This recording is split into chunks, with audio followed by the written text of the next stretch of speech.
Elowen Chambers had learned to cook from her Bengali grandmother, who had passed down recipes that had been perfected over generations in their family's small apartment above a laundromat. When her grandmother died, she left Elowen a food truck and a handwritten recipe book filled with authentic dishes that combined traditional Bengali spices with innovative, modern techniques that created flavors unlike anything available in mainstream restaurants.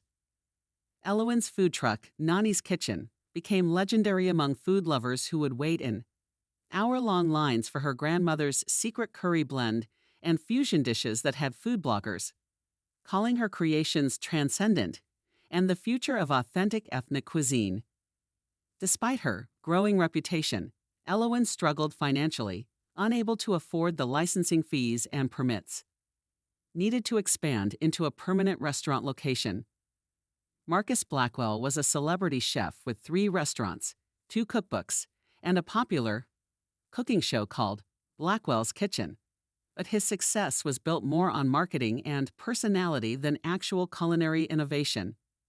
When food critics started comparing Elowen's authentic creations favorably to his generic fusion menu, Marcus decided to eliminate the competition by stealing what made her special. Marcus began visiting Elowen's food truck regularly, claiming he wanted to mentor her and help her transition from street vendor to restaurant owner. He convinced her to cater a private dinner party where he could introduce her to important investors who might fund her restaurant dreams, asking her to prepare her grandmother's most prized recipe, a complex curry dish with a secret spice blend that had taken generations to perfect. What Elowen didn't know was that Marcus had no intention of helping her. Instead, he planned to steal her grandmother's recipe and debut it on his cooking show as his own revolutionary new creation, knowing that his celebrity platform would make him the recognized inventor of the dish, while Elowen remained an unknown food truck operator with no way to prove ownership. The private dinner was actually a setup. Marcus had his sous chef secretly photographing and documenting every step of Elowen's cooking process, while she prepared the meal for the supposed investors who never intended to fund anything. Marcus tasted the dish, praised her talent, then promised to call her the next week about investment opportunities that would never materialize. 2 months later, Elowen was horrified to see Marcus demonstrating his signature curry recipe on national television, using her grandmother's exact spice proportions and cooking techniques, while claiming he had spent years developing this innovative fusion of traditional and modern flavors.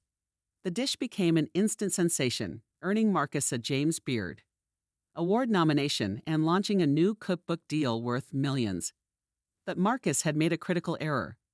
The private dinner party had actually been filmed by a documentary crew following Elowen for a feature about immigrant food traditions. They had captured everything. Marcus learning the recipe from Elowen, his chef taking notes and photos. And most damaging of all, Marcus admitting on camera that he planned to adapt her techniques for his own restaurant menu. Elowen contacted the documentary producers, who were outraged to discover that their footage had inadvertently documented culinary theft. They immediately released the raw footage online, showing Marcus learning Elowen's grandmother's recipe step by step before presenting it as his own creation just weeks later.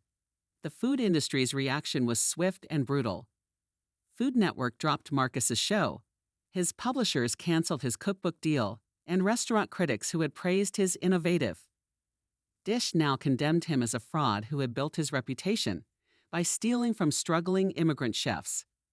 The James Beard Foundation rescinded his award nomination and launched an investigation into his other recipes, discovering that Marcus had stolen dishes from multiple small ethnic restaurants and food trucks throughout his career, systematically appropriating recipes created by immigrant chefs who lacked the resources to fight back.